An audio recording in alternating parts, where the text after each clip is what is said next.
Good afternoon, everybody. At least it's afternoon when I'm doing this video. Right now, at least. We are going to do the fourth video today of the American Revolution series. This series here, we've gone so far through the French and Indian War. We've gone through the protests leading up to the war. We covered the outbreak of the war up till 1777, through the middle of it. So in this video, I wanted to take a moment to talk about something I kind of purposely left out in the last video, because just typically of how important it is to American history and to world history as a very important piece of documentation. So I wanted to kind of have a whole separate video here for this. So in today's video, we will be covering the Declaration of Independence, which is why we celebrate July 4th in the first place, as it was the day that the Continental Congress officially adopted the Declaration of Independence. In case we need to see, this is not the real one. I did not steal it. This is merely a replica. A wonderful Declaration of Independence. Wonderful. Along with all this political mumbo-jumbo. And then, of course, I don't know what is it going to show up. All the signatures. I tried to flatten this out and it wouldn't.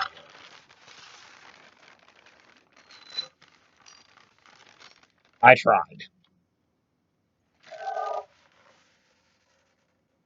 So today we are going to talk about the Declaration of Independence, and I deemed it was worthy of its own video given the fact we celebrate, of course, Independence Day because of this document and because of its significance to the world in both kind of concerning the idea of democracy and also concerning that it is with this adoption of this document that the United States of America formally comes into being as a new nation in the world. So I wanted to go ahead and cover this topic as a separate little thing. So we're going to go ahead here and just start, and then to add on, I understand that most people, they know what the Declaration of Independence was.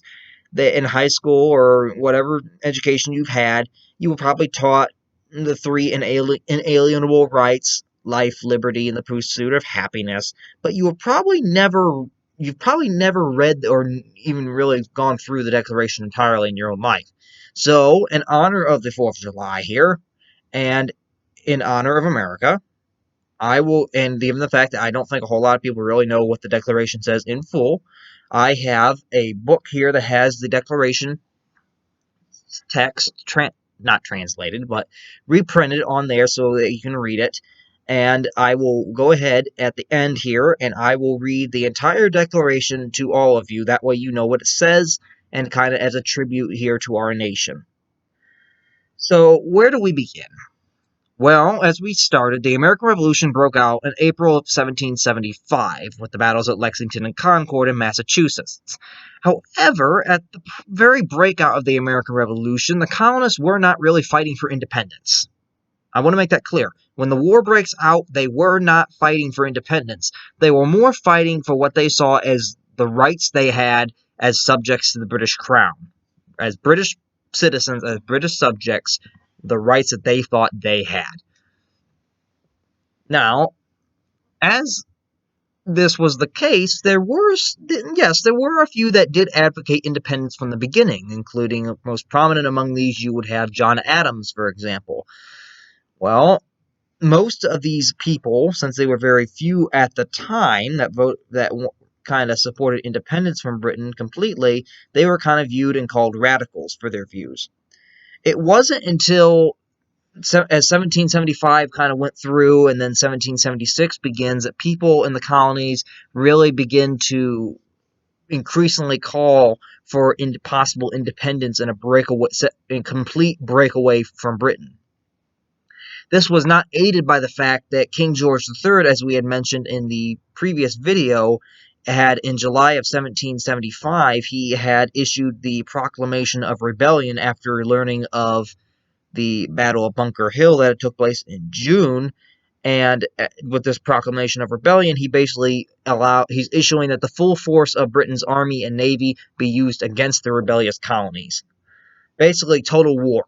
We're declaring war on you because you're rebelling against my authority. Well, this of course ain't gonna sit well with the colonists that now the king's doing that. And when news arrived back in America in about January of 1776 that King George had passed this proclamation, it really turned a lot of heads. When the war broke out, there was a lot of hope among many of these colonists that were just hoping to fight for their rights that they could have a reconciliation with Britain. They could come to a peaceful settlement in which both sides would gain a benefit here, and that there would really be no need for further conflict. That we can reconcile with Britain. We can rejoin them with the rights that we need, and we're supposed to be guaranteed, and they can work out a peaceful solution with us. Well, now hearing that King George is not only denying the Olive Branch petition, but he's issuing this proclamation of basically war, a lot of these colonists get swayed over to the independent side and come to believe that there is no way we can reconcile with Britain because they're determined to crush our rebellion and little insurrection by any means necessary and are not willing to see it for what it really is. So, of course, this strengthens the positions of these so-called radicals, as they were termed at the time. On January 10th of 1776, a recent immigrant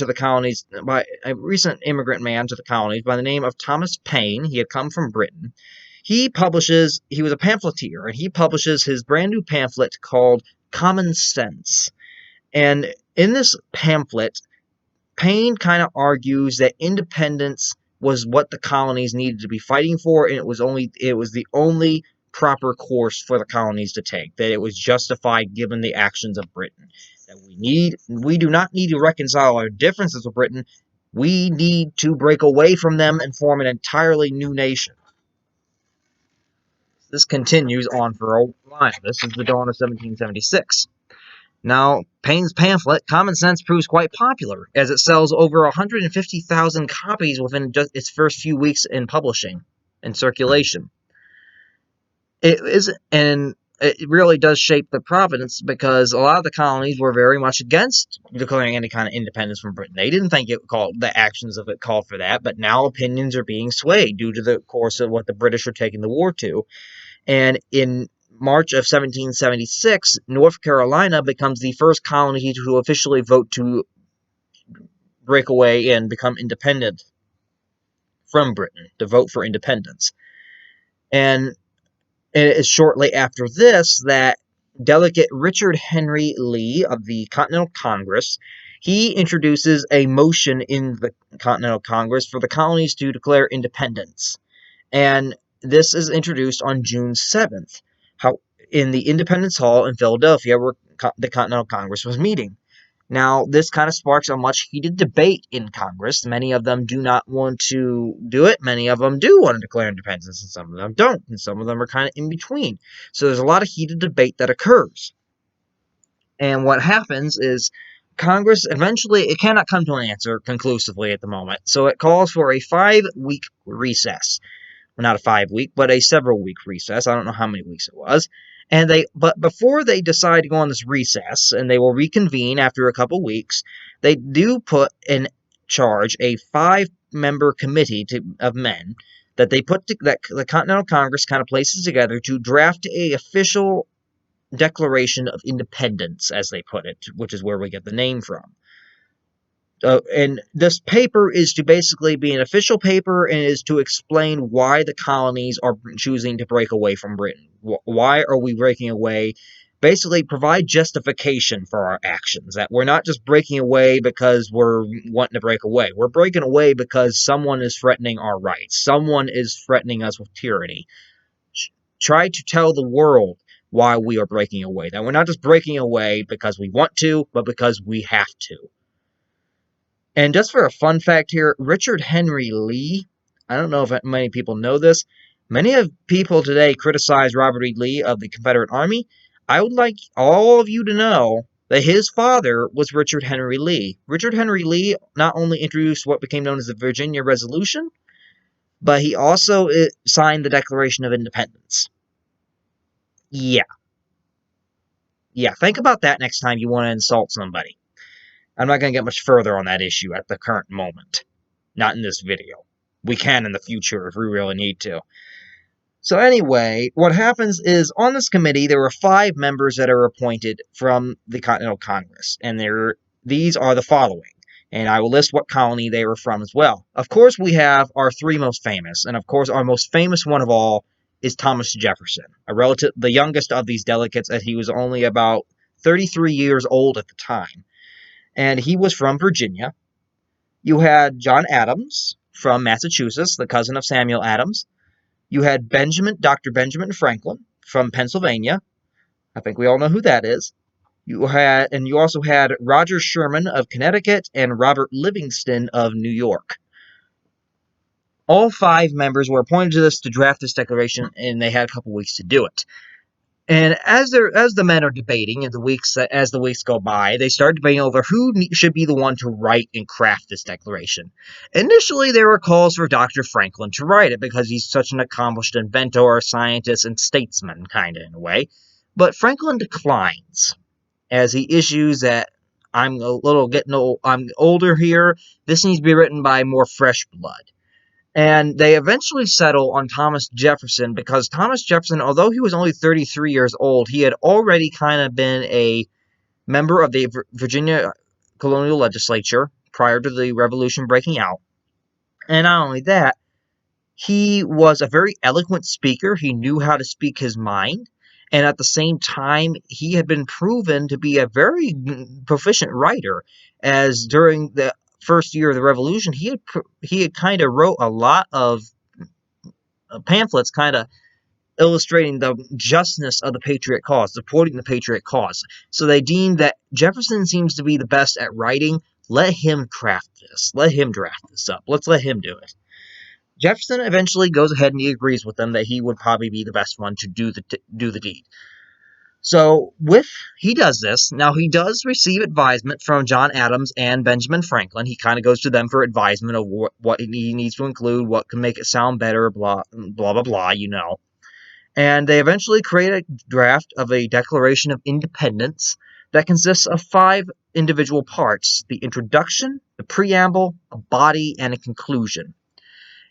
And what do these address here? The introduction to the Declaration of Independence, basically, it states that the independence from Britain has become necessary due to Britain's actions. And then the body basically lists the grievances or the so-called crimes here that Britain has done that has warranted the colonists to break away. We said that Britain has made independence necessary. Or how have they made it necessary? That is what the body explains, as how they've made it necessary.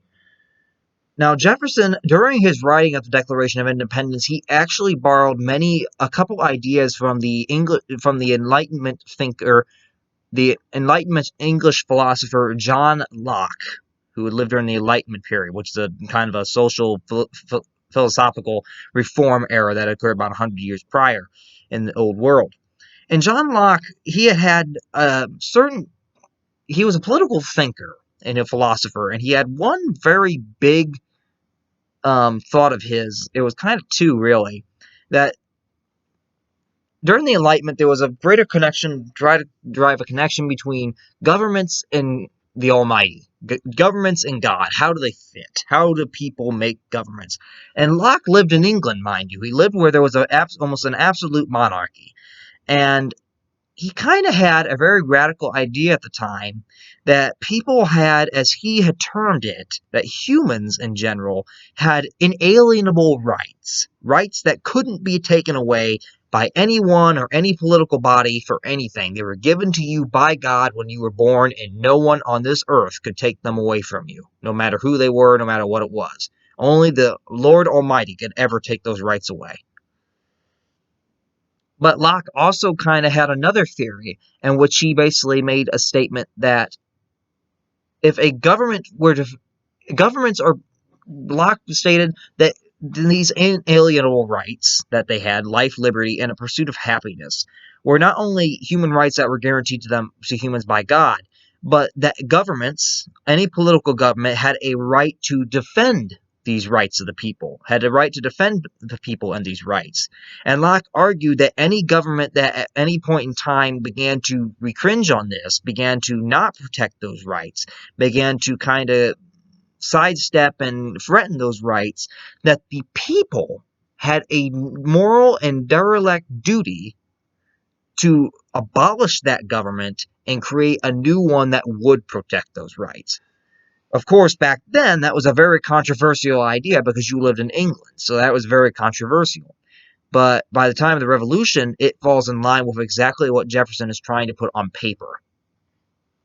So on July 1st, the Continental Congress reconvenes, and out of the 13 colonies, 12 of them vote and approve Lee's resolution on the July 2nd. On July 3rd, on the very next day, Jefferson, Franklin, Adams, Livingston, and Sherman all present the draft of the Declaration of Independence to Congress. And they don't immediately take it.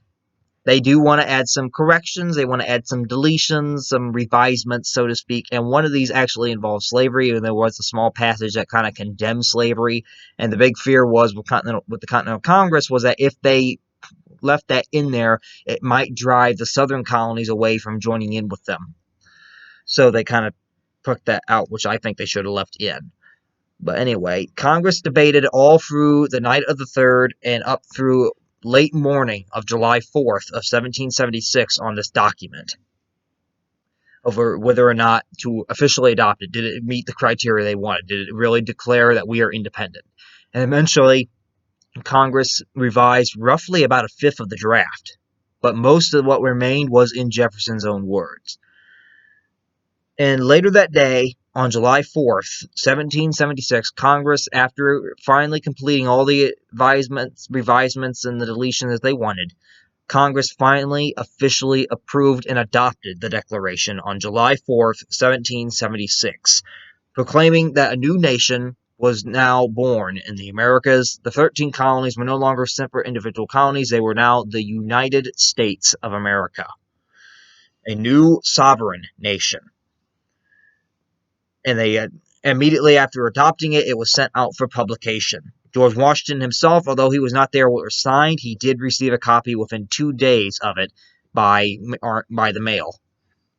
By mail, I mean someone on horse wrote it out to his army, because he was preparing to defend New York at that time from Howe, who we discussed in the last video. The Declaration, however, although it had been adopted, it was not signed until August 2nd, and when it was signed, the first one to sign was the Continental Congress President John Hancock from Massachusetts, who we had spoke about in one of our earlier videos, and very uniquely, John Hancock signed first, and very uniquely, he also signed the largest on the document. Not because he was president, but because John Hancock, in his own words, kind of stated that he wanted King George III to be able to read it without having to use his bifocals. He wanted to make sure that the king saw this. And he wanted to make sure the king didn't have to wear glasses to see it. He wanted to make sure he saw his name. Because it was a big statement, kind of, because all the people that ended up signing this, including Franklin, Adams, and Jefferson, of all the people that signed this, and even Samuel Adams signed it, I believe, of all the people that signed it, one of the biggest things was, when Britain saw this document, it would not only really intensify the war effort against the colonies, but it was going to, if they lost the war, all the people that could sign the Declaration would very likely be considered traitors, and they would probably be hanged. So it was like, now we gotta win, because if we don't, we're dead. The United States was now officially to be declared with the document, and it was declared that it was a new and independent nation that was completely separated from Britain. Now, the Declaration, as the years went on, it continues to serve even today, but as the years went on, it started to serve as an influence for democracy movements around the globe. Most notably, one of the earliest that it really influenced was the French Revolution, which broke out in 1789, and then wouldn't end until roughly 1799, but we see how that went with Napoleon.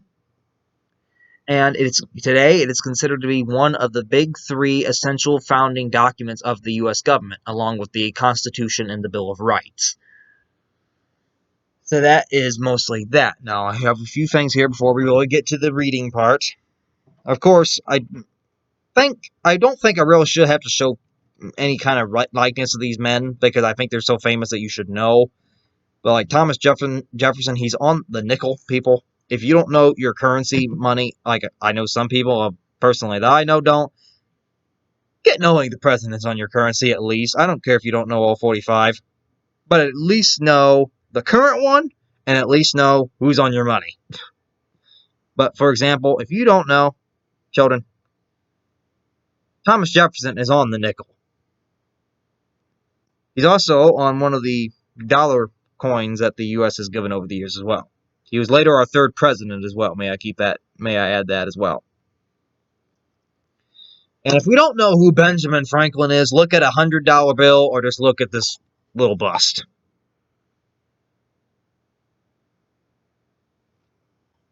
The guy that flew a kite in a storm and discovered electricity, supposedly. Again, our wonderful copy of the Declaration.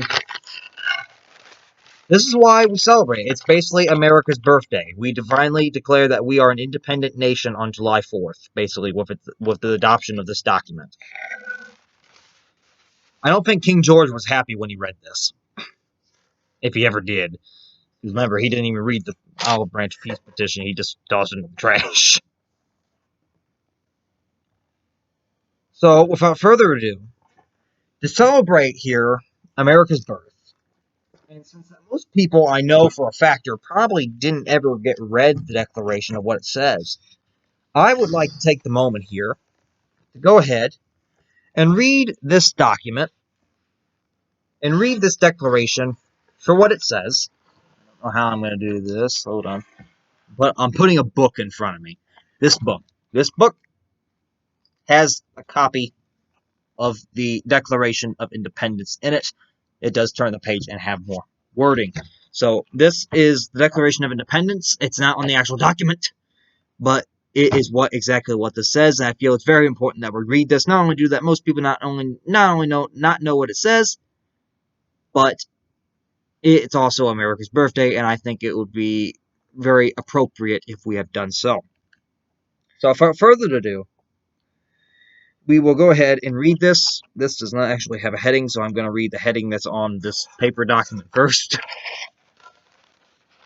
Here we go. In Congress, July 4th, 1776.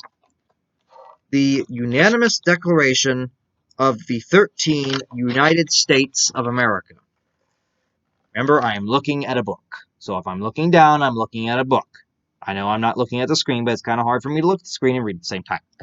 Here we go.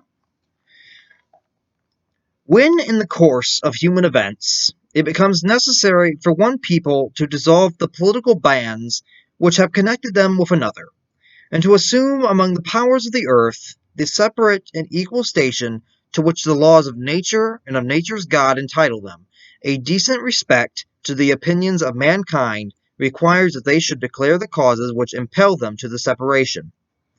We hold these truths to be self-evident, that all men are created equal, that they are endowed by their Creator with certain unalienable rights, that among these are life, liberty, and the pursuit of happiness, that to secure these rights, governments are instituted among men, deriving their just powers from the consent of the governed, that whenever any form of government becomes destructive of these ends, it is the right of the people to alter or abolish it, and to institute new government, laying its foundation on such principles and organizing its powers in such form as to them shall seem most likely to affect their safety and happiness.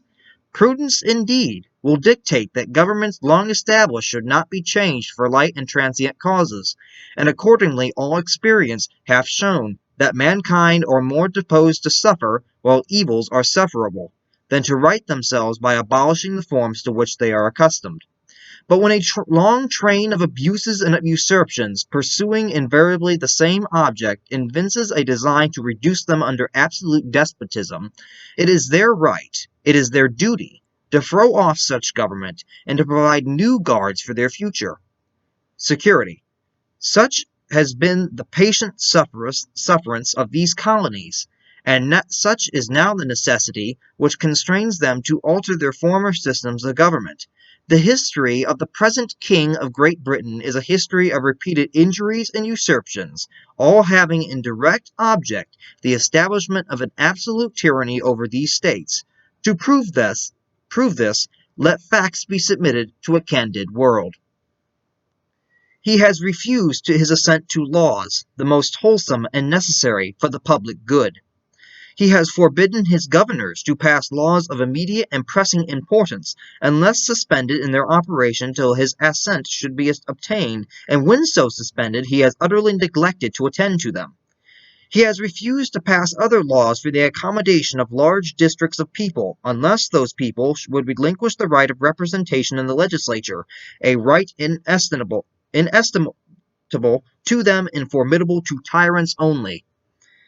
He has called together legislative bodies at places unusual, uncomfortable, and distant from the depository of their public records, for the sole purpose of fatiguing them into compliance with his measures.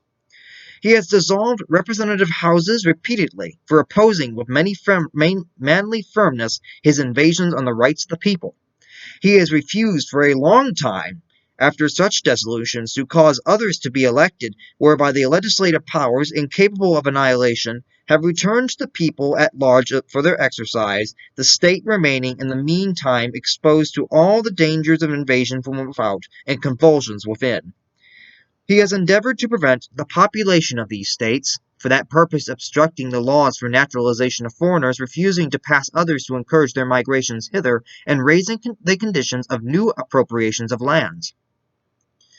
He has obstructed the administration of justice by refusing his assent to laws for establishing judiciary powers. He has made judges dependent on his will alone for the tenure of their offices and the amount and payment of their salaries.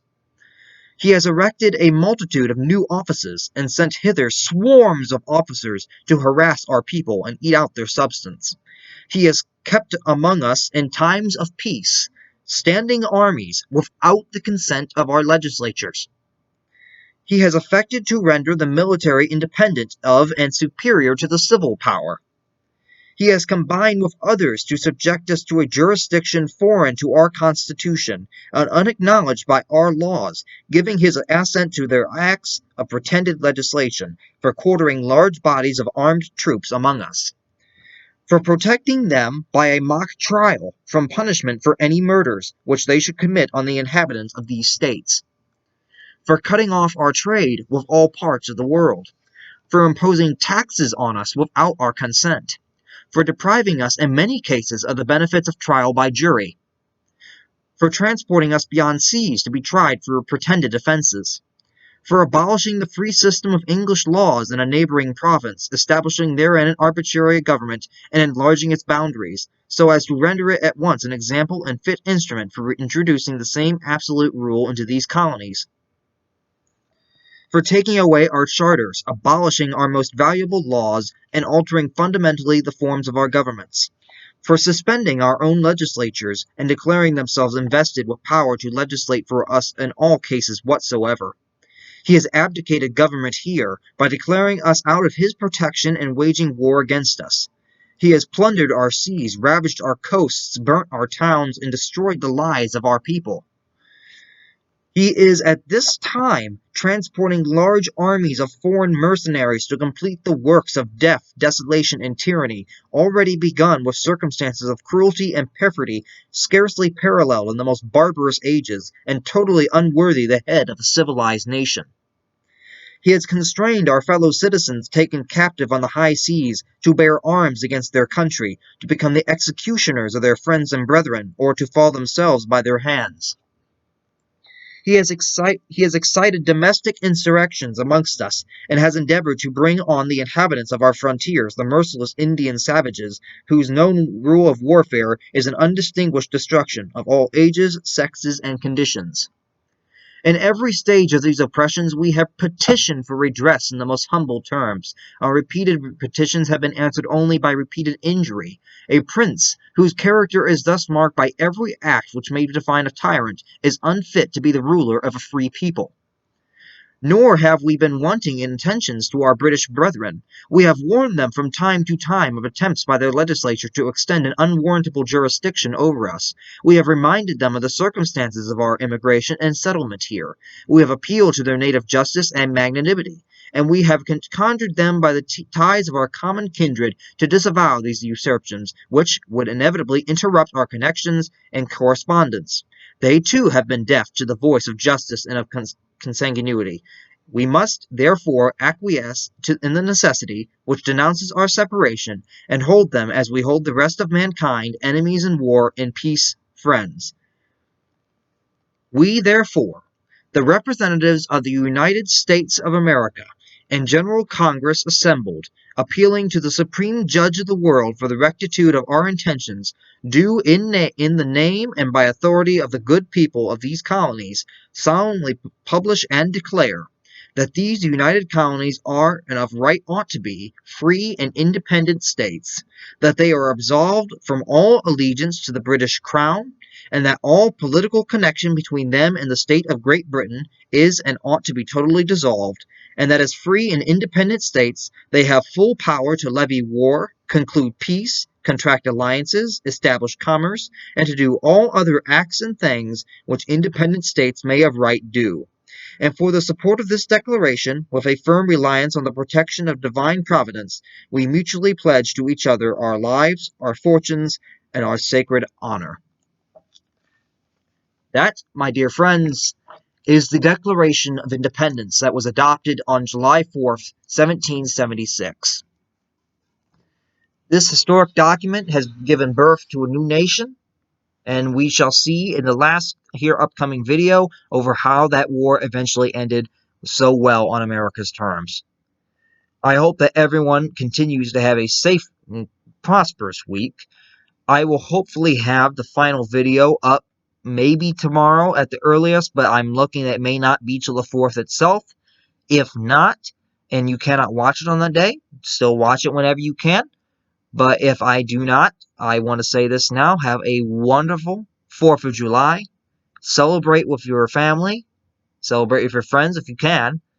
I understand that certain circumstances right now across the nation may prevent some people from doing so. But do celebrate with whoever you can. And take a moment on July 4th to be thankful that you live in a nation where we are all free, where we are all united under God Almighty as one freedom-loving people that values justice, equality, and freedom everywhere they go. So I simply extend my most sincere wishes that you all have a wonderful 4th of July / Independence Day. May you all have a wondrous and prosperous weekend, and we will hopefully see you back here with the last video. If not, be sure to check it out when you can. With that, this video is pretty much done, so as usual, like, subscribe to the video, leave a comment in the below, leave any suggestions you may have. Hopefully everyone has their good rest of their weekend, and may God bless not only you, but God bless America as well.